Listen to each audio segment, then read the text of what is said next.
Welcome back to The Radical. I'm Nick Terzo. This week's show is a little off the normal path for me. My guest is the author of the book, All Excess, Occupation Concert Promoter. In this new book, he takes us deep into his experiences promoting over 10,000 rock concerts.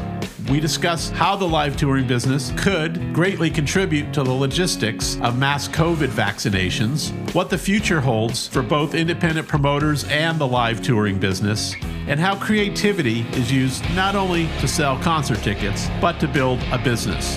This week's guest is concert promoter turned author, Danny Zelisko.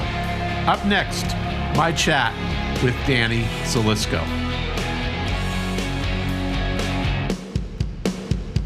Hello, Danny. Welcome. What's up, Nick? How are you today? I'm great. By the magic of Zoom, here we are. Yeah, I'm very happy to have you. You just authored a new book about your career called All Excess, Occupation Concert Promoter. Right. And I emphasize the excess. Well, so do I. Yeah, it was hard coming up with a name. I mean, you don't want to be too cute or too trendy or anything like that. I liked the all excess thing for a while, and partly because I had that picture that I put on the cover. I've had that picture for over 30 years, and I never called it by any name or anything. But what I did do was, I remember the feeling I had when somebody delivered me 40 grand in cash in a cassette box. You know, that was one of my favorite moments, and it was truly excessive. It was the parking money from a Pink Floyd show. You know, I mean, usually promoters don't get involved in parking. It's usually the venue. But in this case, I could do whatever I wanted. And it was a very late addition to what our responsibilities were for the show. And I actually ended up making more on the parking than I did on the concert. Go figure. Who cares? I don't care. Who cares? You know, as long as it generated something. I mean, it was a lot of work and a lot of stress. But it's nice to get paid once in a while. Well, before we get into the book, you know, it's been a tough year for the live business and the touring business, and, you know, economically killed so many people and hurt them so badly. What's your overview of the future and like where the concert industry is going to end up in a year or two? Well, you know, within a couple of years, it better be back to normal. I mean, now it's just figuring when could it happen in the near future. When this thing first hit us in March, obviously no one, and I mean no one, especially those that should have been prepared for this thing. I mean, how can we be prepared if the people in charge aren't prepared? So, and this isn't about pointing fingers or getting into all the political crap. It's just there was a serious miscue there by the whole Washington, D.C. And maybe it wasn't everybody, but the result was disastrous. And we're still paying for that mistake and all those oversights and all that blustering and crap that was going on. You know, when you're not prepared, this is what happens. It would be like if we didn't order stagehands for a show and Lady Gaga comes moving in at 6 a.m. and there's no stagehands. Oops, who knew? You know, I mean, it's very similar type of an oversight. So I think that if this, you know, the testing stuff that's going on, the rapid tests that they've been developing, I think that's key to it. I mean, all along what I've been saying is if you can determine that somebody's carrying this stuff, you should be able to treat them, of course, but the first thing you know is whether they're positive or negative. When they're negative, they get the vaccine, which is going to start happening. When they're positive, they got to get help. But in order to go to a concert, I mean, if a bunch of people are going out, say 1,000 people to a music hall, and you have rapid testing, I mean, if you got a mask for now, and you have a test, I'm going into the building and enjoying a show as long as I know the stagehands, the hall people, everybody have gone through this current test. I'll go to a show. And as time goes on, things will loosen up again, and this will pass, and we won't have to wear masks, and we can start hugging and kissing again. I look forward to that. In the meantime, I'm kind of, I miss all that. It's your immediate impulse is to grab somebody, and you really got to stop yourself these days because you just never know. And that whole thing is really spooky and scary. So, first things first, they have to make it, they have to figure out, people smarter than me have to figure out how to make us all feel safe around each other so we can go to church or a grocery store or wherever it is we like to go, restaurants, much less concerts where there's more concentrated amount of people together. It'll happen. And when it does, it's going to be magic and it's going to be explosive and it's going to be so much fun. It's kind of like, in this case, it's kind of like waiting for another Christmas. And, there is a Christmas this year, but it's not quite the same if you can have the parties and all that stuff. But you know what? Just relax. We can do without all the frivolity in the midst of all this going on. And let's get healthy and get back to work. Right. And so does someone, look, there's been a couple of suggestions that people in the event business would be fantastic at actually coming up with the mechanism of applying vaccinations or like in a large group setting, whether people come to a stadium, an arena. I mean, have you had any consultation with the state of Arizona on any of the stuff going forward? I'd love for these guys to get like Opie and Jake Berry and my Mick Treadwells and Nigel Buck and put these guys in a room and say, get out of the way. Because that's what they do. They run day in and day out armies every day of their lives somewhere in the world. I mean, they've come up against the most, incredible situations. Here, put up a show in here in Russia, or someplace that's not used to having, let's do a show at the pyramids. It's like, it seems like dispensing this should be it's got to be very militaristic in the sense of how it just flows. And it's like one step, another step, another. You can't have anybody with a flat tire there. Right. And the people's names you mentioned for my listeners are top-notch touring professionals and production guys that run these hugest tours in the world around the world. The Stones and U2 and Bon Jovi and Guns N' Roses. I mean, these guys run the giantest stadium shows. They put 70,000 people or more into a stadium and they set it all up and they tear it all down and they rotate different stages and crews. I mean, it is amazing what these guys do. So it can be done. All of this stuff can be done. And those are the kind of guys, frankly, I think that should be in charge because they're so used to being up against the wall and deadlines, right? It's not we got an 8:00 show, period. You got to go, babe. Right. And that's what makes them the way they are. And they're fierce warriors. Right.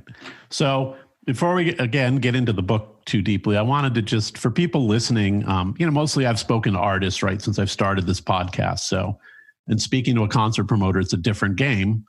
So could you kind of just lay out a little bit, like, what are like your responsibilities, like in your kind of day-to-day world? Say you're doing an arena show. What's your world about? Well, my day-to-day world 9 months ago, it starts with the music. It starts with the attraction, the band, the singer, and they decide to tour. And fortunately, I've managed to stay on a lot of people's call lists. So when they come through the Southwest, they're going to call me, and hopefully they think of me first for a lot of the bands. Things have changed over the years. As a nobody, I built myself and the company I started called Evening Star into a world-class promotion firm that I sold to SFX, and then they passed it over to Clear Channel with one of the dumbest moves in the world. And then when they got out of it, they kind of gave it to what became Live Nation. I lasted there 5 years. So for almost the last 10 years, I've been back on my own again, where I belong and where I should be. No disrespect to anybody, but I like the way I do things better than they do. But it's so much different. I don't have the responsibility of jillions of dollars and Ticketmaster and all the big offices and all that stuff that they do. I enjoy where it's at right now, but my role is to deliver the entertainment work with the halls in each town that we do shows, advertise it, make sure the tickets get sold, make sure those stagehands are there in time, and put on a show. It's basically everything A to Z from the time that I announce a show and you buy a ticket, I hope.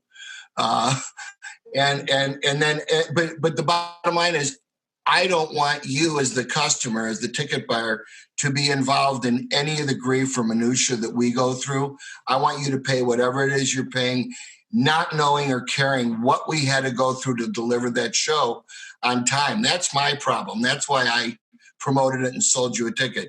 That's not for you to bear that burden as the customer. I want you just to go there and have a good time. You're in the middle and you make it seamless for the fan, which is the way it should be, and enjoyable and safe for the fan. But it's interesting that you had the corporate experience. But the fact of the matter is, most of the great promoters like you have been independent kind of mavericks, kind of with your own personalities, your own styles, your own understanding that marketplace so intimately. And it's kind of been a lost art. So it's interesting that you're back independently. I think, there's a lot of people out there in all different walks of life that do what I did. They have their own businesses. They're small businesses by comparison to the big businesses. But what happens with everything that ever gets good or popular or necessary or fun? Like, take the corner drugstore. Take the corner deli. All of a sudden, McDonald's comes along, and Burger King, and a lot of the independent food places go by the wayside because they can't compete with their product, even though it might be better. Doesn't matter. Same thing with the drugstore. Suddenly, you got CVS and Walgreens, and then you got Costco and Walmart, and then you got Live Nation. It's the same thing. It's like when something organically starts and it's going and it's growing and people dig it and it gets more and more necessary and popular to everybody's daily life. Well, there's going to be somebody with some money that comes along and says, well, let's blow this up and make it even bigger and make it better. Well, it doesn't always make it better, but it does make it bigger. And again, to any of those companies I just said, no problem. They do a great job too. They deliver stuff that we all need. But, it's like I was saying at the beginning, as things become more needed and known about, there's always an opportunist that's going to want to, get in there and show us all how it's done, because they have the money to invest in order to do that. And that's what creates rich people. But we all know music isn't hamburgers. That's why, the independent guys have a better feel for it, in my personal opinion, and can present a better experience in a lot of cases. Well, they definitely have a better feel for it when the bands start. I mean, well, a lot of the independent guys out there either own or have arrangements with smaller rooms up to, say, 1,000, 1,500 capacity, where they're seeing right out of the box, they're seeing and hearing music that most normal people aren't hearing until they decide they like it and bring it in concert somewhere and try to promote it and get through to people and make them understand why this is the new cool thing. And sometimes, as maybe that first time around you draw 50 or 100 people or 300 people out of 700 people, but they turn out they're great. You don't lose too much money on the show promoting them at this stage, and you look forward to the next time, and hopefully they were so good the word of mouth makes a difference, and the next time around you got a full house, and it's kind of like it grows, and if a band, if they suck or if they're difficult to deal with, or they showed promise but kind of failed, well, they go by the wayside, and the strong survive. The talent wins. So on to the book, All Excess. Why now? I mean, other than you having maybe some time on your hands this year because of the touring business, but was this in the works prior to this year? I've always thought about it. I've always been urged to do it because, think about it. In the 80s and the 90s and into the 2000s, we were doing between 300 and 500 shows a year. Think about that. Multiply that out. And that's a lot of shows. We had some days where we had 6, 7 shows in a day. In a day. I mean, most people are lucky to have 7 in a month. Like now for me, I mean, if I have, you know, I'm doing 125 shows or so per year now, or I was. You know, it's mind-boggling when I think about it. But when I look at a picture, I hear a song, or I open my closet and there's rock T-shirts all over the place.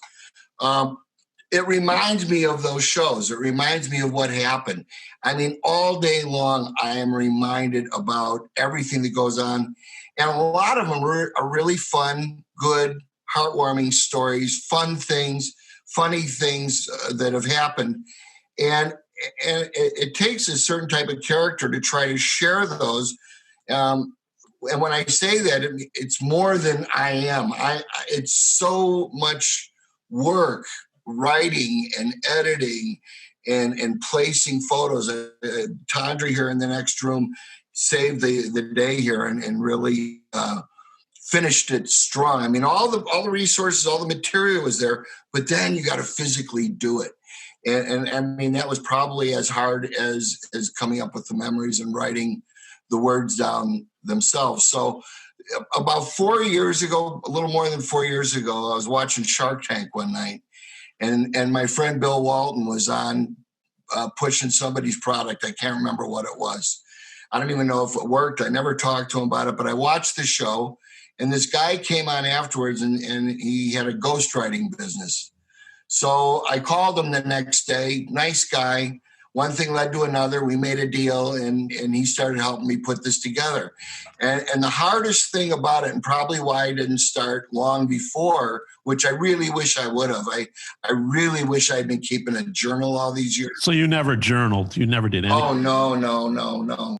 But I always had the backstage pass, or the tickets, or the files, or the photos, and the guitars, and the stuff to remind me of all the things that happened. I could never possibly tell all the stories.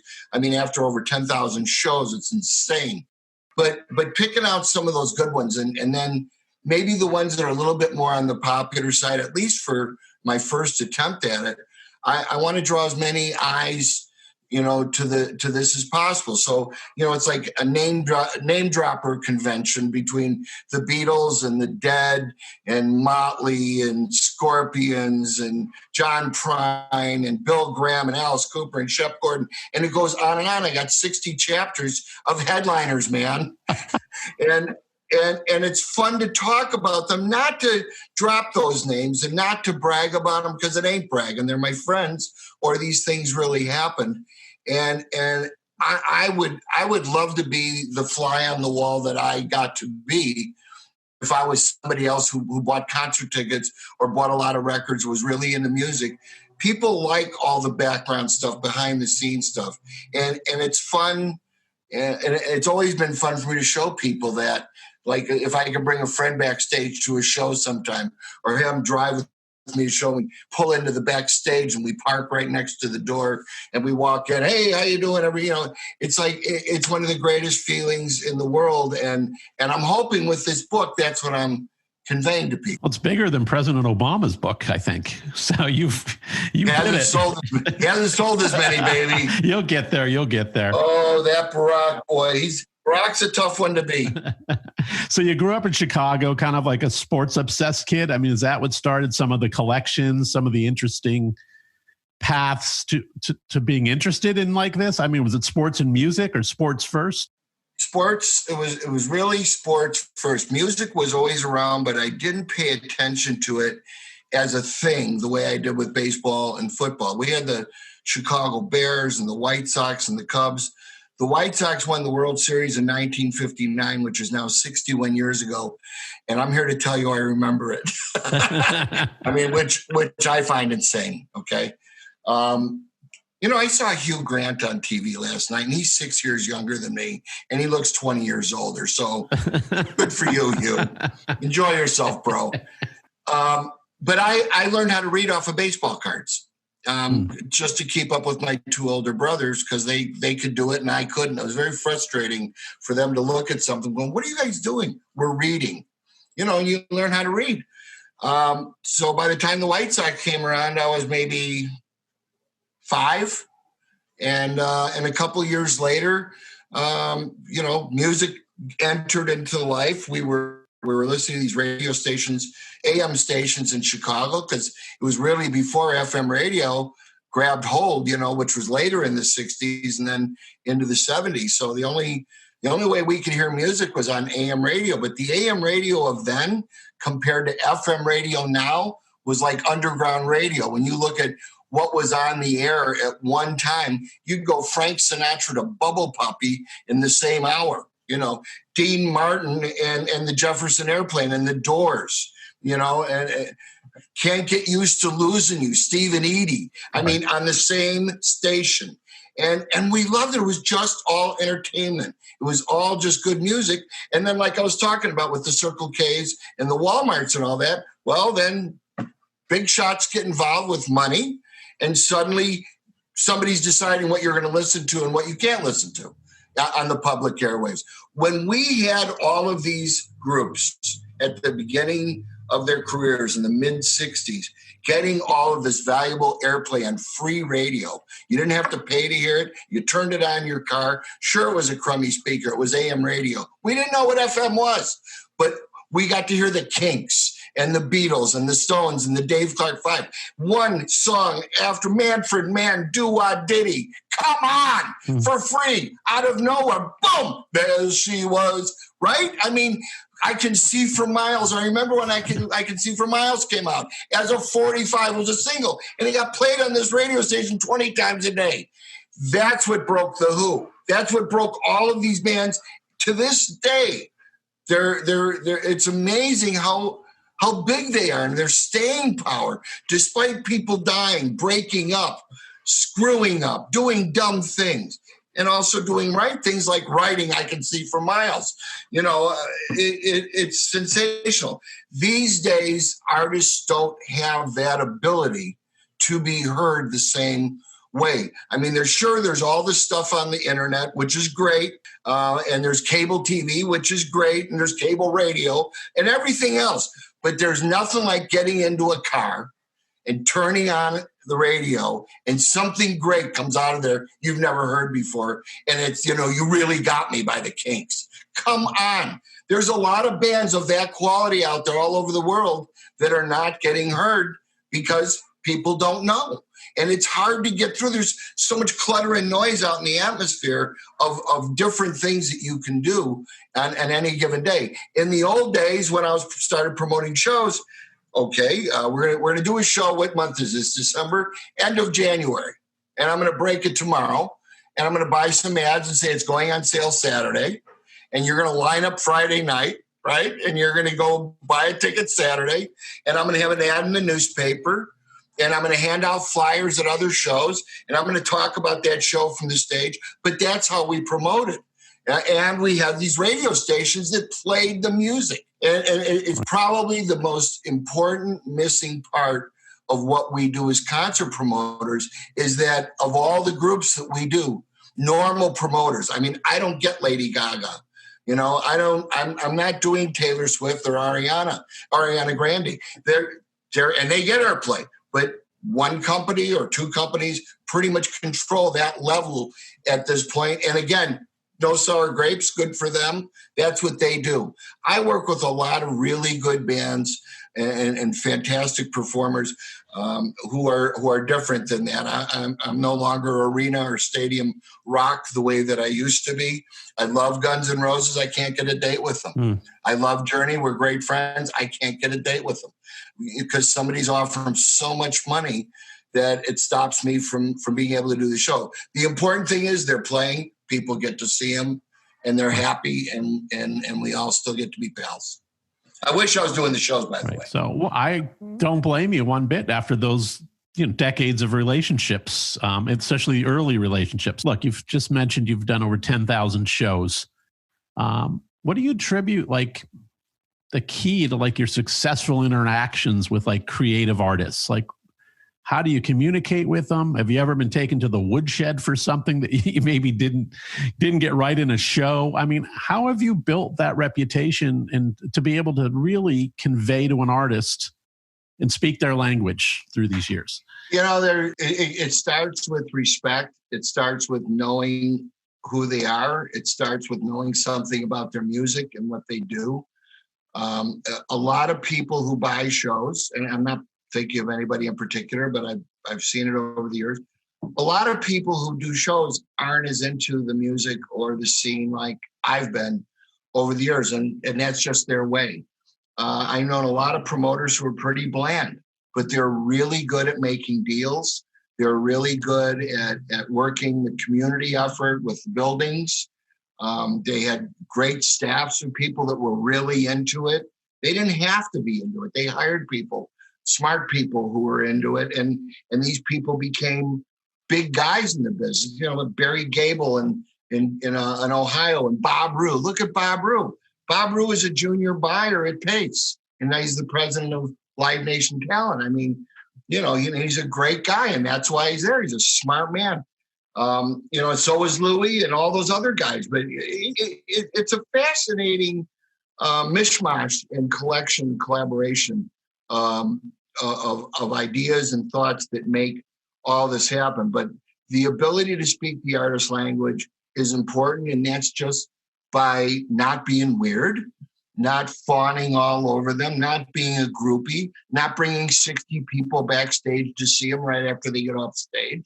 I mean, there's so many faux pas you can do around a talented artist, much less a sensitive one, which many of them are. I mean, they play music for a living. They're not digging ditches. So, I mean, it doesn't make them anything other than, sensitive and socially aware and concerned. And you got a lot of things going on because all the things that happen in their daily lives, which I guarantee is different than our daily life, ends up at 2 a.m. getting mishmashed into a jam in a hotel room when nobody's around and something had happened and they wrote it down.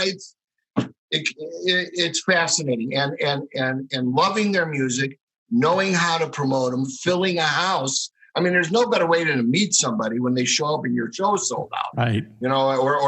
Or it's done well and the staff has been there all day and they're happy and they're ready for sound check. We're ready for doors open. Boom, we got a show. Everybody goes berserk. Now what do we do? Right. And now we stay up late. Right. Who's you've run across dozens, thousands of these guys. I mean, who was like the best business guy? Like that you kind of like were always kind of like challenged by, like, hey, why didn't you sell that last two seats up there on the top? So was there anyone? There had to be someone who was pretty good at business. Well, there's tons of them. I mean, years ago, you had guys like the Goon. Yes. Mike McGinley. But I mean, as an artist themselves, like they're the artist, Mick Jagger, he knows what's going on in the business side of that band. I mean, well, Mick has a steel trap for a memory. I only had met him once or twice, and very briefly. And the last time I saw him, it's been years ago. But the last time I saw him, somebody must have cued him. There's no way he knew my name. And it's like one of those things like you're on Veep, and they go, oh, hi, how's your wife?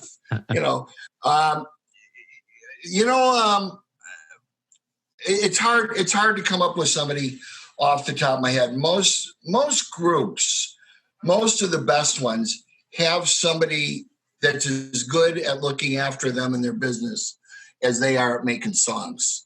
And it's so necessary. I mean, even with doing this book thing, there's no way I can do this alone. And it requires effort from a number of people who want to gel with you and make it happen. It's none of it's easy, but I'm not looking for any violin sections here. More, I'm just saying it's like it takes a village. I mean, it's really what it's about. Right. Well, I want to dip into something. Obviously, you've been an entrepreneur for most of your career. Nearly 4 decades as an entrepreneur, right? If you take out the Live Nation part. Was there ever a key moment, like a radical moment, like in your career that kind of either saved your world, almost sunk it, or you saved yourself from being sunk? What are some of the challenges you faced? Is there an example you could share? I'll give you a good one. That picture on the cover of the book was from the Momentary Lapse of Reason, Pink Floyd, which was the first studio album they put out after Roger left. With just the three. Roger had nothing to do with the record. And I booked it with a guy called Mike Farrell, who's no longer with us, in New York. And we booked the Phoenix Municipal Stadium, which is a minor league ballpark for the Giants and the Athletics. I don't know. I think ASU is in there now. Anyway,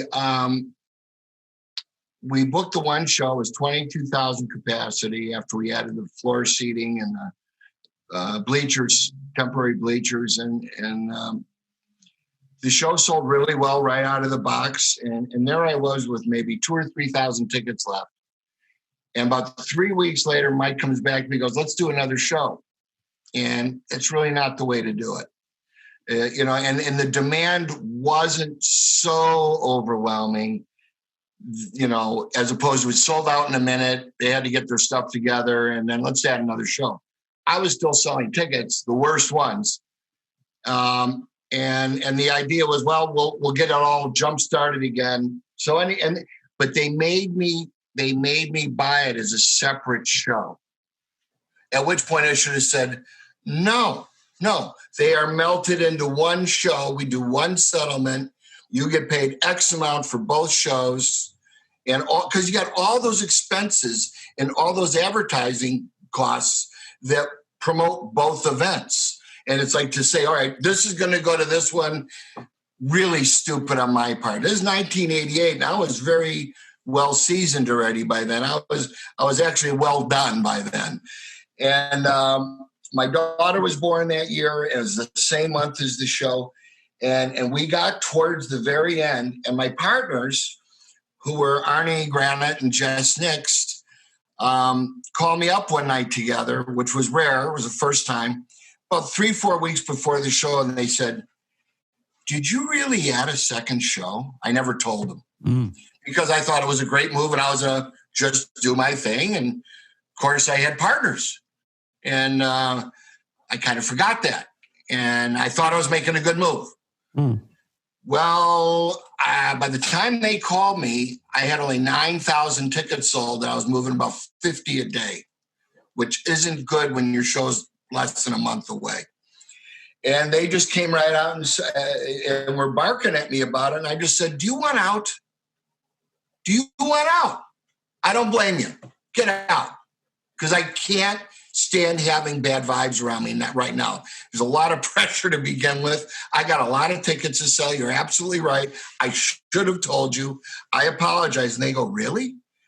I go, I'm going to sell them both out. And I did. I hung up the phone, sweating bullets like a whore in church. And I did the only thing I could do. I went over to my stereo. I pulled out all my vinyl of Pink Floyd, got myself a bottle of Bacardi, and I went to work. And I wrote a bunch of commercials and a whole ad campaign. We spent an additional $50,000 promoting both events. And in the last 2 days, it was like magic. It truly was. I came up with this line. How they do the voiceovers. It's like, you're going to want to be talking about this show, not hearing about it. And it worked like a charm. So we sold tickets at the show, and I announced from the stage before the show, you guys are going to be blown away tonight. Strap yourselves in. The box offices will remain open after the show, so you can buy another ticket for tomorrow or buy some for people that you know. We sold 7,000 tickets after the show. Wow. Out of 22,000. Saved my house. Forget about my life. I wouldn't have had a place to live. Right. It was funny. I remember just saying, you could lose your house over this, and he was right. I mean, it was a huge undertaking, but you're thinking, come on, it's Pink Floyd. If you're going to roll the dice with somebody, that's a great name. And I was very happy the way everything worked out, and so were they. But it was really that phone call that really made me focus, because now not only was I up against the promoter wall in town here with and up against the Pink Floyd wall with being successful, instead of saying, no, Mike, that's a terrible idea, let's just stay with one, which I really should have done. I mean, that's, you get the, Arnie used to make jokes about that. The answer when somebody asks you a difficult question, and the answer is always yes, no. Yes, no. No, yes. I mean, like, I want to say no, but I'm going to say yes, and we find ourselves just with the slip of the tongue on those two words, finding ourselves in some incredible situations and sometimes some tough ones. And then other times it works out just like I talked about. And, we all move down the road happy together. Thanks for sharing that. That's a terrific example of kind of putting yourself out on an edge. My blood pressure goes up every time I tell it. Yeah. I mean, look, it's personally, financially, your relationship with your partners, relationship with a band that's a world famous band. I mean, that's a lot of pressure. So I really appreciate you sharing that. Okay, I'm going to wrap this up with you. I really appreciate you taking the time, Danny. Everyone should find this book, All Excess, Occupation Concert Promoter. It was an interesting time. These guys had a lot of influence on who came to the market, who became successful as artists. And it has some great stories in it. Go ahead. Before we jump off here, what I'd like to add about the book, here's a book with no real obscenities in it. There's a couple. It's not about drugs and sordid tales of anybody. Because I didn't feel like I'm holding the pen. I got the typewriter here. I can write anything I want, but I want to remain friends with people. And you think about, what would you not like to ever see in writing about yourself? Anything bad or anything super controversial or weird. There was a moment, and in 10,000 shows, I've had some good moments. I mean, some ridiculous ones, but I chose to keep it pretty much down the middle of the lane. And even going down the middle for me is like anybody else is X-rated. But if for book purposes, I didn't want it to be a sensationalistic brouhaha of things. I wanted to tell people who I got to work with and what happened while I worked with them, and how the career and my life got to move along, and who was in it, to show people that you can do that too. Well, that's cool. Anybody can do this. If I did it, I'm a schmuck from Chicago, and I didn't have a dime. I didn't have 2 cents. And one good move here and a lucky move there and fortunate there, and thinking, and I'm not the smartest guy in the world, but just keeping your head on led to this career and being able to share some of the stories in it. And so far, I mean, I've gotten nothing but positive reaction from people, which I'm really proud of and certainly happy about, because, I mean, the last thing you want to do when you book a show or put out a book is have people go, that sucks. We can't have that. We can't have that. Wonderful. Well, Danny, thank you. Thank you for sharing your experiences. Hey, and if anybody's thinking about it, Nick, it's dzplive.com. Yeah, dude, I'll link to it all on my website. I know you will, but I promise you. I just like the way it sounds. Okay, I'll let you say it, dude. Thank you for doing this. I'm really grateful. Please stay healthy, and I hope you get back in the saddle next year with some live music. I can't wait. Yes, sir. Thank you, Danny. Hey, everybody. Thanks for listening this week. To follow what's going on with this podcast, you can go to theradicalpod.com. Theradicalpod.com. You will find show notes and past episodes, and even a little swag there if you want a t-shirt or a hat. I would be honored if you'd subscribe at Apple or Spotify or wherever you get your podcasts. Until next week.